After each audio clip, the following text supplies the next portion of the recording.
Good morning, all. In today's CCR, we initially will have a brief introduction to our department, followed by case discussion. So, regarding department, our department was established in 2012 June. It was the first super specialty branch which was started in our institute. From 2019 July, we have started DM Cardiology course also, the enrollment of 4 students every year. And currently we are having 12 residents with us. And regarding consultant, Dr. Ramanand Sinha is professor and head of department, Dr. Deepesh Agrawal sir, me, Dr. Rajiv Sharma, and Dr. Aditya Goyal, who has joined as assistant professor recently. We have very strong team of pediatric cardiology with us, headed by Dr. Sanjay Khatri sir, also Dr. Kanupriya Chaturvedi and Dr. Prerna Bhatt. Regarding facilities and infrastructure, OPDs, IPDs, non-invasive cardiology, which includes Holter, echo, ECG and all, and invasive cardiology, which is angiography, angioplasty and other procedures, as we'll discuss. In OPD, we have routine OPD clinics. Regarding other than that, lipid clinics, arrhythmia clinic for pacemaker patients, arrhythmia patient, and heart failure clinic. These are the bed. We have nearly 45 beds in our department. With all bed is equipped with central monitor and electrical and mechanical support, and bedside echography is also available.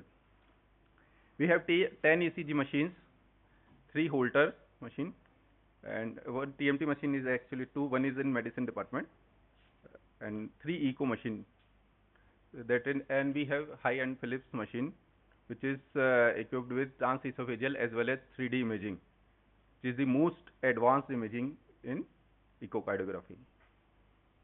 This is regarding data of OPD in last 3 years, and this year data is also included till May. So we can see we have good OPD numbers, IPD numbers, and very good number of echos done every year.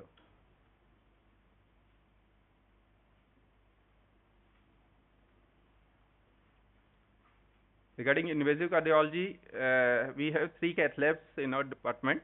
One is Philips FD10, which was installed in 2012, then Philips FD20, and one is latest Philips Avzeron, which have facility of 3D reconstruction, simultaneous CT and roadmap facility, and this is the most advanced cath lab till now. These are the cath labs we have. We are doing all the procedures, including adult, pediatric, intervention radiology. We have intervention radiology team also with us. Regarding spectrum of work, we are doing all routine angiographies and angioplasty, all wall-related procedures, structural heart disease, which includes atrial septal defect, ventricular septal defects, and all other cardiac structurally defect, like if patient is having hypertrophic cardiomyopathy, we can ablate with alcohol septal ablation. So these are all included in the structural heart disease, in which structure of heart is disease, and we can modify the disease itself, or we can change the the prognosis of the disease by some procedures. Endovascular procedures commonly done. Pacemaker implantation. We are second in Rajasthan to have maximum number of pacemaker implantation done after SMS. Then AICD device, cardiac resynchronization therapy with and without defibrillator. This one is the device which is used to improve ejection fraction of heart. Previously it was thought that once your heart is weak, then you can't do nothing except dying. But now we have this therapy by which ejection fraction can be increased, and definitely we have transplant team also with us if patient is having severe heart failure, not responding to inotrope and other therapies. Then electrophysiological study and radiofrequency ablation commonly done at our center. This is the spectrum of work. We can see that pointer, Shweta? Okay. So this is aortic aneurysm, which is closed with the endovascular graft, and if we implant the graft here, it will it will get sealed off with this technique. Then we have carotid procedure done by our neuro interventionist, and renal angioplasty procedures, which is also done at our center. This is the procedure, wall-related procedure, that is balloon mitral valvolectomy, which is commonly done at our center. We have published one paper also on this regarding new innovative technique for doing it safely. This is ASG device closer, which is being done. Is a video, it was as I was talking. This is CRTD device. It has 3 leads in this. This lead, which is having 4 poles, is used to increase ejection fraction of heart. Before coming to this slide, I'll discuss this slide. If you go to OPD, cardiology OPD, 10% of the patients are roaming with CD that I have 80% blockage, I have 70% blockage, I have 90% blockage, and this is very common scenario in cardiology OPD.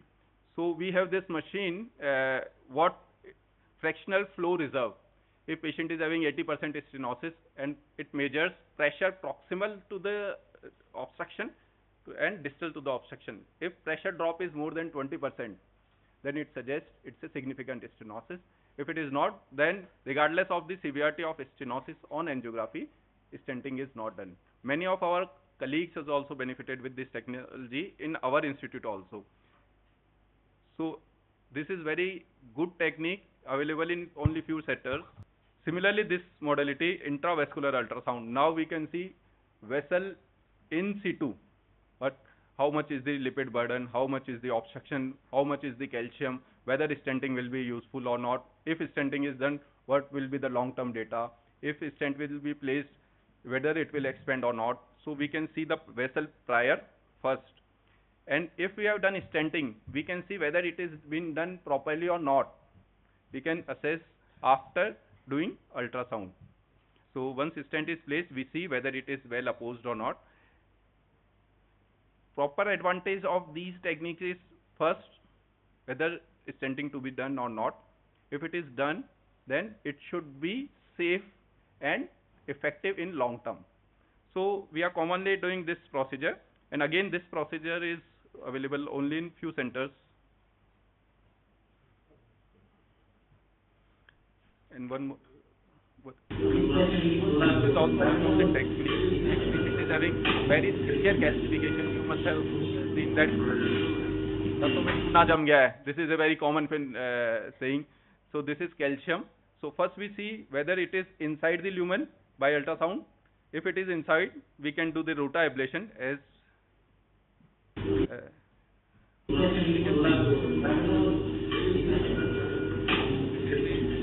ablation burst, which rotates at the speed of 1,60,000 rotation per minute, and it drills the calcium and can enhance the delivery of this stent.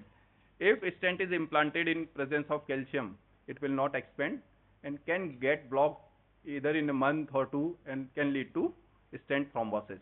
So this technique is useful when stent is not negotiating first or not expanding properly.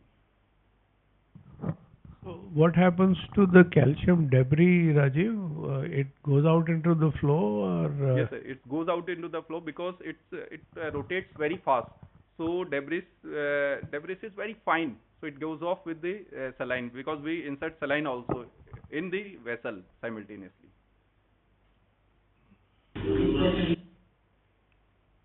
This is the most important aspect. Research paper. We have 24 publication in last 3 years. And we have good team of our residents who are working 24 hours, and we have three resident dedicated in research at one posting. And we are regularly organizing workshop for pacemaker, how to implant pacemaker, how to do pacemakers, follow up, chronic total occlusion of the vessels, bifurcation lesions, intravascular ultrasound, so that resident can get exposed to these newer therapies. These are the few papers published from our center. Is there any role of intracoronary laser? Yes, sir. So that's why we have chronic total occlusion. If vessel is completely blocked, either patient is having acute MI or it is blocked since long. So if it is blocked, we can't insert wire. In that case, what we are doing, we are having laser directly to that point that will drill that lesion and go through that. So we are using SOS basis, sir. Because that is uncommon, because usually blockage get drilled with wire only. So in nutshell, we are doing all the procedures in cardiology safely and effectively. So in today's case is regarding a 6-year-old boy with intractable palpitation. So my presentation is 6-year-old boy with intractable palpitations. A 6-year-old boy, resident of Bharatpur, Rajasthan, came with chief complaint of recurrent palpitations since 2 years. He was asymptomatic 2 years back, then he started developing palpitation episodes, sudden onset, initially for 3 to 4 minute duration, later increased to 5 to 6 hours duration since last 4 months, with increased frequency, every alternate day hospital admissions. No postural variation, no association with physical activity. Initially got relieved abruptly on its own, later required IV medication since last 4 months. Patient unable to attend school. He used to have IV cannula in situ in left arm and repeatedly got admission alternate day for IV medication. No chest pain, no altered sensorium or loss of consciousness, fever, body pain, weight loss, fatigue, swelling over the body, shortness of breath, bluish discoloration of body. No history of similar illness in the past, no medical or drug history before last 4 months. Normal vaginal delivery at term with no antenatal or natal complications, normal developmental history. He received IV amiodarone, verapamil almost every alternate day since last 4 months. Not able to attend school properly since last 4 months due to frequent occurring palpitation episodes leading to hospitalization. No history of similar illness in the family. No history of sudden cardiac death in the family. So, a 6-year-old boy presented with intractable recurrent paroxysmal palpitations since 2 years, which got exacerbated in last 4 months, requiring frequent hospitalization. So on the basis of this, what are the possibilities on anyone please?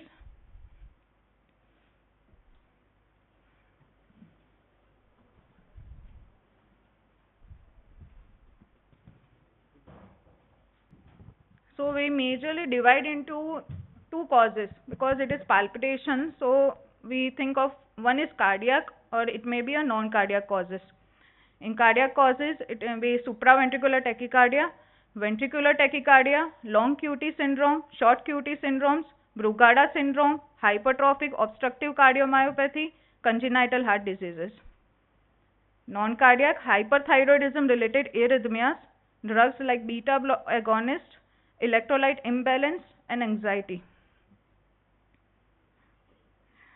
A physical examination on presentation of a child when he came to us when he was asymptomatic and was not having palpitation he was conscious, alert, oriented to time, place, person, comfortably lying on bed, 110 centimeter height with 22 kg weight and BMI is 18.2 kg per meter square. Blood pressure is 110 by 70 mm Hg in right upper limb with appropriate size cuff. 110 per minute pulse regular or peripheral pulse is palpable. 20 per minute respiratory rate regular and 98 degree Fahrenheit taken orally. Cardiovascular systemic examination. Normal precordium, no visible pulsations, apex impulse not visible. Apex beat felt in left fourth intercostal space, medial to mid-clavicular line, no parasternal heave or thrill present. S1 and S2 heard normally and no murmur. Normal CNS examination, no focal neurological deficit, soft non-tender abdomen, no hepatosplenomegaly. Bilateral air entry equal with normal breath sounds. So this is the ECG of a child on presentation. So anyone, please.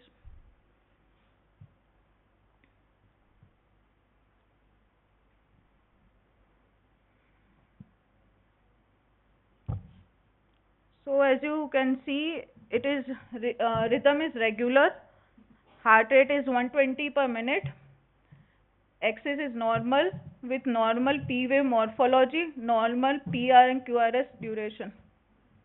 So ECG on broad basis, it is normal. So this was the ECG which the child brought with him when he used to have palpitation, got repeated admission. So this was what along with him. So anyone, please.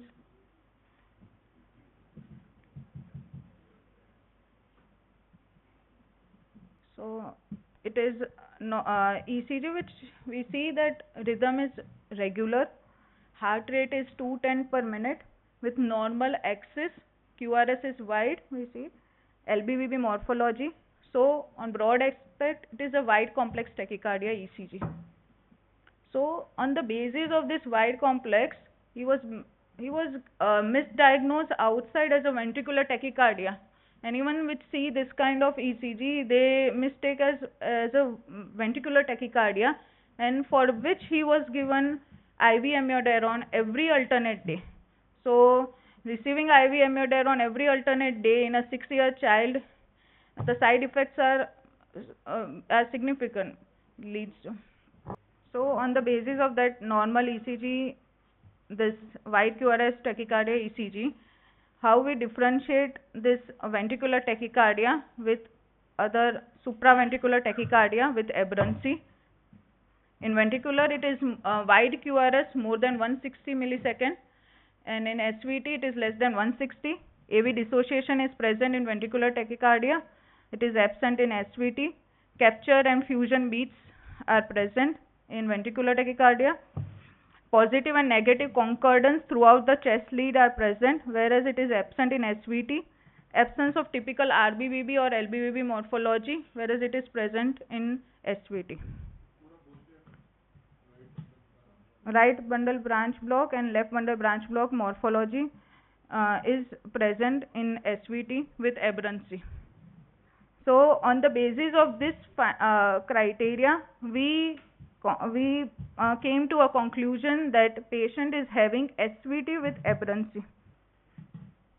Also the 2D echocardiography, this is the parasternal long axis view and a four-chamber view, inverted view, which is showing that the chamber size, left atrium, right atrium and the left ventricle, right ventricle, they are normal in size, not hypertrophied. Valves are normal, no valvular leak present. So overall the 2D echocardiography is normal. This is the report. So a summary, a 6-year-old boy with recurrent paroxysmal palpitations since 2 years, diagnosed outside as ventricular tachycardia, for which he was given IV amiodarone or verapamil repeatedly, no significant family history, ECG suggestive of a regular wide complex tachycardia. Blood investigation, hemoglobin is 12.3, rest investigation, electrolytes, create serum 138 millimole per liter, serum potassium 4 millimole per liter, serum creatinine 0.3 milligram per deciliter, serum TSH 2.6, and calcium all were within normal limits. So this is the differential diagnosis which we discussed earlier. Now on the basis of my examination, the systemic examination, ECG and echo, we rule out the non-cardiac causes, that is hyperthyroidism that reports serum TSH and normal, electrolytes are normal, Patient was not having anxiety because he has we have that ECG, proved ECG is there. We have differentiated SVT, supraventricular tachycardia from ventricular tachycardia, long QT syndrome, short QT syndrome, Brugada. The patient was having normal QT interval. Brugada is ruled out. At hypertrophic obstructive cardiomyopathy is ruled out because the patient has normal echocardiography, no any history of any sudden cardiac death in family, no any congenital heart diseases from the basis of echo. So we are remaining with supraventricular tachycardia with aberrancy it is. So now we will proceed for electrophysiological study to confirm the diagnosis and to find out which type of supraventricular tachycardia it is. Now the issues in this case is the age is less than 10 years with child weight is less than 25 kg, and we required at least 3 femoral venous access to proceed for electrophysiological study. Honorable Emeritus Chairperson Swankar sir, all dignitaries, my senior colleagues and dear students, yes, I am here, femoral vein cannulation in children. You also wondering, I am also wondering. Such a basic topic in CCR. Yes, it's an error of fraction of millimeter error. So it's very essential. Yeah, I agree. Rajiv and all adult cardiologists are very good taking the IV lines, and our colleague Nikhil, intervention radiologist, they are also very good. But it's a 6-year-old child, so they take my opinion in this case. I am cover few basics which is essential for this case. It's not such a basic femoral cannulation. The simple thing, basic procedure for intervention cardiologists. Thousands of cannulation we have done, adult, pediatrics, intervention radiologists or ICU people, thousands. The basic anatomy, vein is medial to artery, just palpate the artery, put the syringe, blood will come out. Now, once you secure the femoral vein, put the sheath, depending 4F, 5F, 6F, based on the age and weight of the child. In adults, it's very simple, they put 5 and 6, but in pediatrics, every weight, body surface area, height, we need to chase the different sheath, because if we put an error in this, vessels injure, whole intervention can't be done.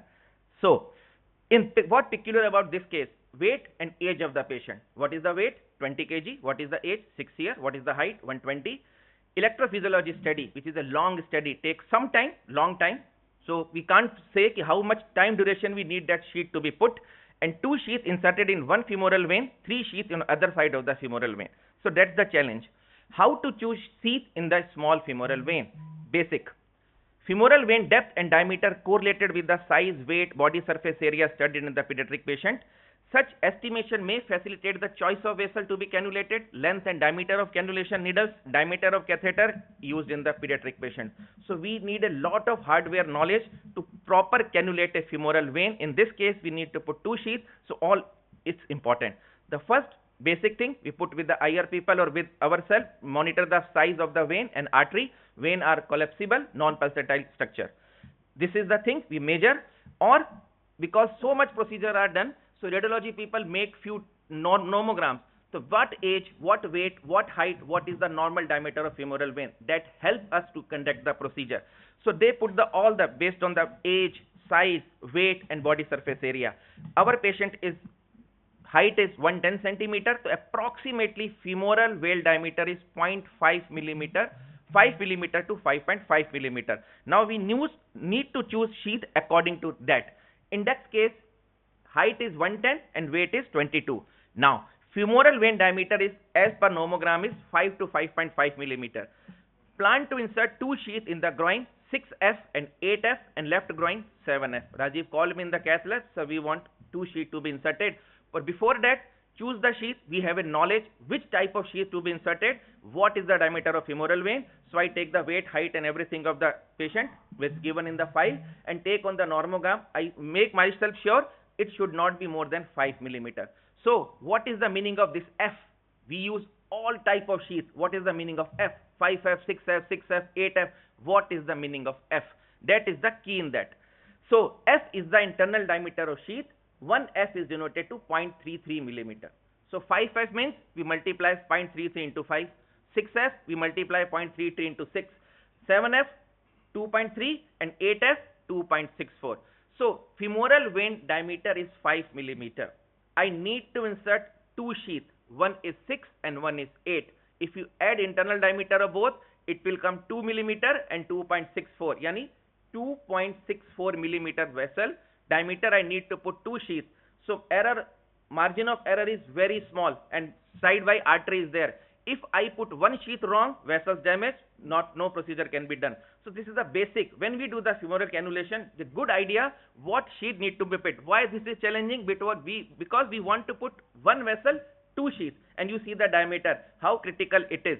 So this is the chart we have all in our cath lab. What is the internal diameter of every sheath, and based on this, we are successfully put, luckily in the two prick, 8F and 6F sheath by the color, blue for 8, green for 6 on the right groin, and left groin 7F. My work is here to just put the sheath, which I put successfully with the God grace, because IR people are also there, machine is also there, but they go with my experience. Okay, you put manually, we tried and we are able to get the sheath. Now my work is done.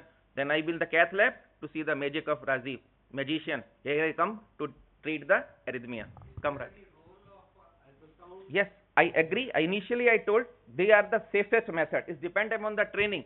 I put femoral sheaths in 20 years in our training. First 12, 15 years, no ultrasound guided probes are there. So we do like this, even 2 kg baby, 3 kg baby. Whenever we stuck once in a 5 months or 3 months, we take the help of Nikhil is there. Because intervention radiology people are, it's easy for them to guide the vessels under the probe. But we are doing daily and daily. So generally we comfortable. The 6-year child, we are most comfortable. They are also can do if a single sheath to be put, but here 2 sheaths are put. Rajiv. So why do you need 2 sheaths, Rajiv? Like you need guide wires to be put, no? Why can you not put 2 guide wires through one large bore sheath only? So I'll show sir how EP is done, EP study is done. So thank you sir. Sir helped us a lot in this patient because veins were small and we don't want any complication. In EP study at our center there is no complication till now, and we don't want also this any vascular complication. So sir helped us. So what is electrophysiological study? It is ECG from inside of heart. As we are doing from outside, it is inside of the heart. So it is a specialized test to evaluate cardiac electric activity and how conduction goes in heart. So there are 2 catheters we can see. One is this 10 poles catheter. Projector.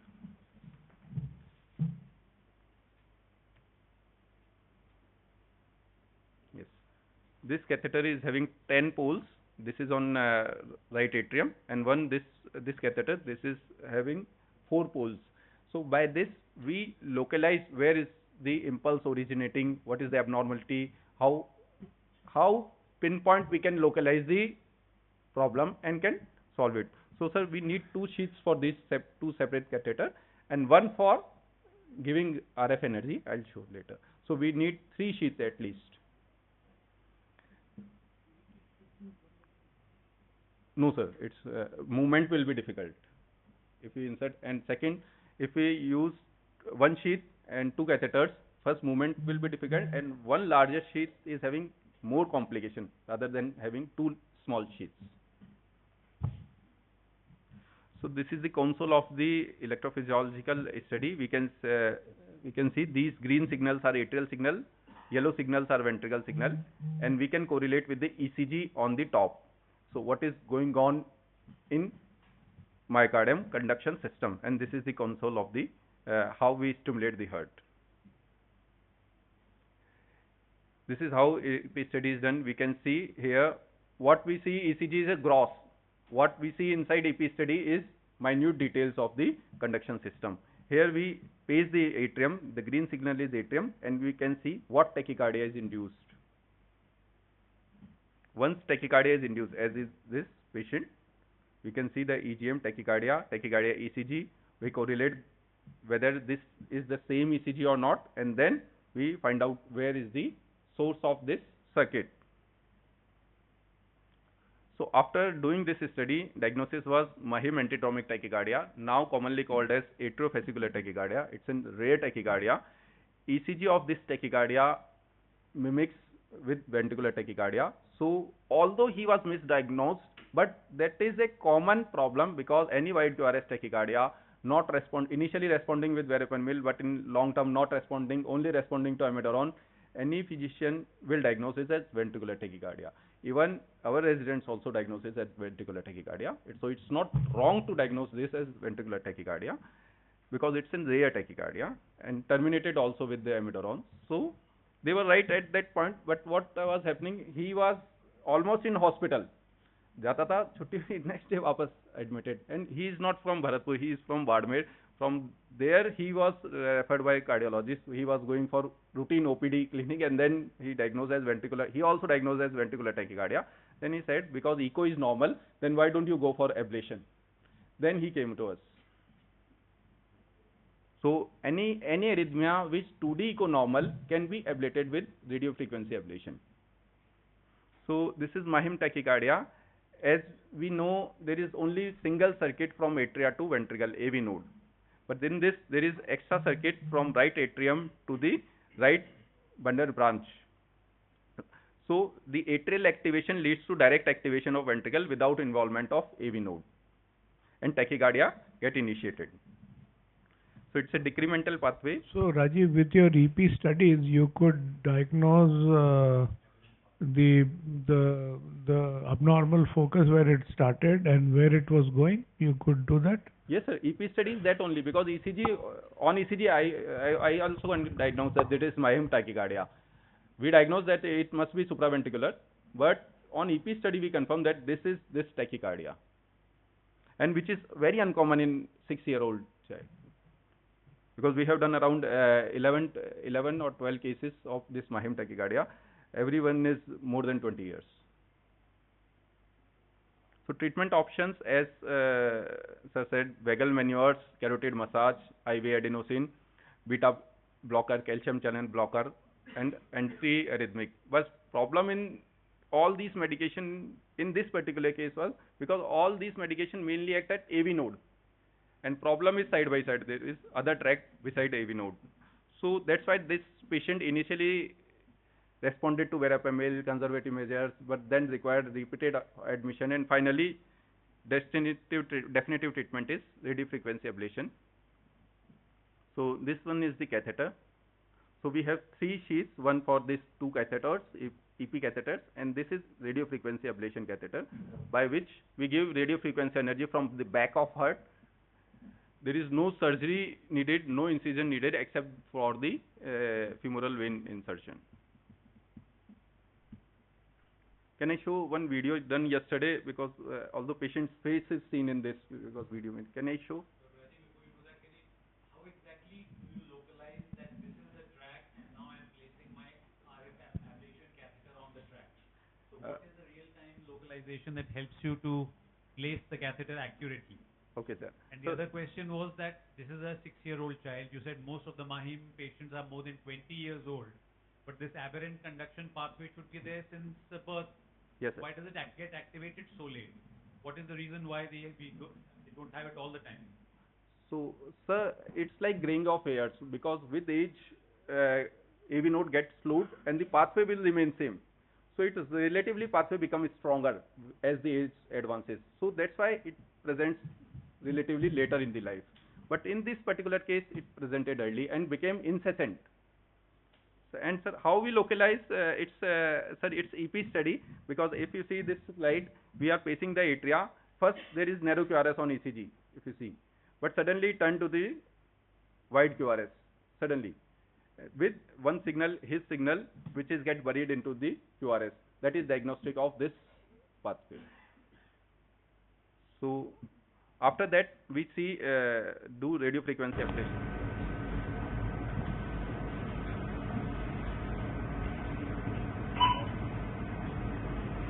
We are doing in local anesthesia. We are not sedating patient routinely, except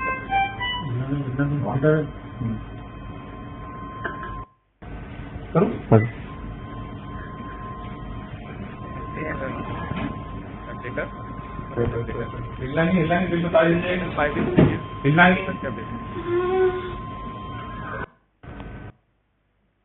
So how we localize is by this signal, sir. We can see the ablation distance. This one is the electric signal, and in between these there is a small potential. This. So this is the point of localization. It's like hunting the treasure. So we have to localize where it is, and then we can give the energy here. You keep moving the electrode, and where you get that signal, that is the point. Yes, sir. Yes, sir.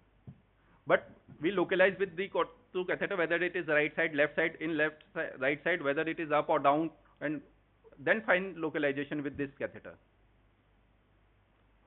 And this is the final ECG of this patient.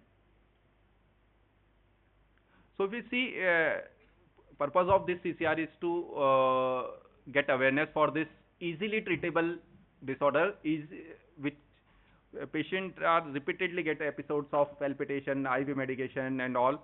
And if you see, the duration of therapy is only 3 minutes 13 seconds. Radio frequency, and job is done. You have some evidence confirmation that yes, now the focus is ablated. Do you stimulate or provoke it in any way to make sure that you have completed the job, or something might get left behind? Yes, sir. We what book says we should test for 20 minutes, because if abnormal pathway is there, it will come immediately. But book says wait for 20 minutes. But as we are having very strong team of our residents, they used to stimulate for 1 hour. So luckily we don't have any recurrence in all 11 patients, and all our patients, not this one, all our patients are doing well. I'm not saying that I am doing good, but it's the duration, post-procedure duration of testing. They are doing for 1 hour. So after 1 hour, if it is not coming, that it will not come in future for sure. Any injury to the myocardium because of the radiofrequency ablation that might pose problems at that time or later? No, sir, that's what I'm saying. It's 3 minutes job only. It's hardly any problem. We have not seen any long-term complication till now.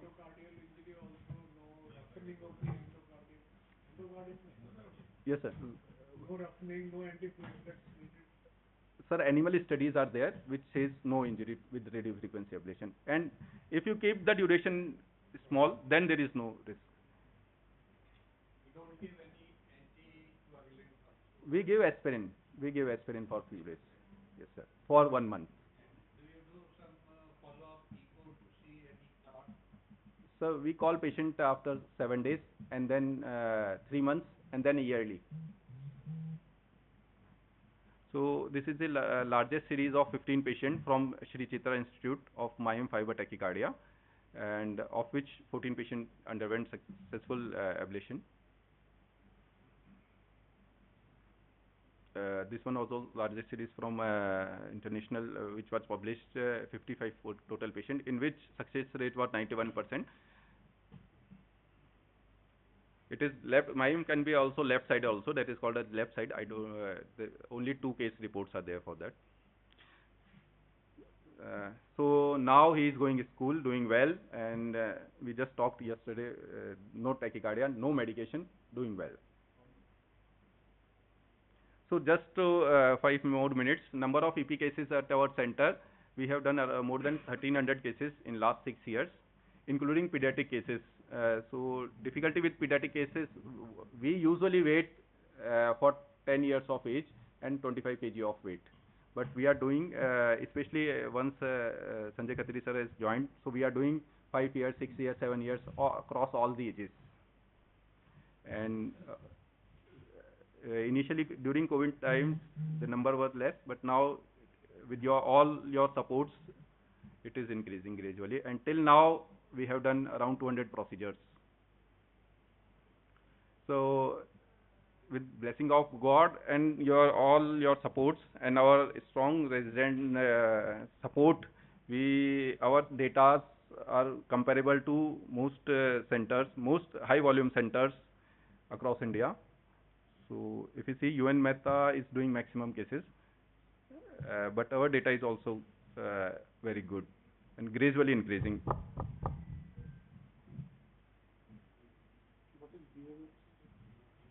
Safdarjung Hospital. अच्छा, sorry sir. Yes sir, वो sir कल रात को ही data आया था sir, तो sorry. And most important is that we have zero mortality till now in this procedure. In stenting MI we can have mortality, that is accepted, but in this till now we have no mortality. All patients are medication free. And if you read Harrison, it is written in cardiology. This is the only specialty of cardiology which is treatable. If you want one cardiology disease, you should get SVT because this is 100% curable. So, take-home message is Mahatma tachycardia, as we know, significant cause of refractory palpitation. Diagnostic challenges, as we have discussed, it is usually diagnosed as VT. EP study and RFA can easily and effectively treat this condition.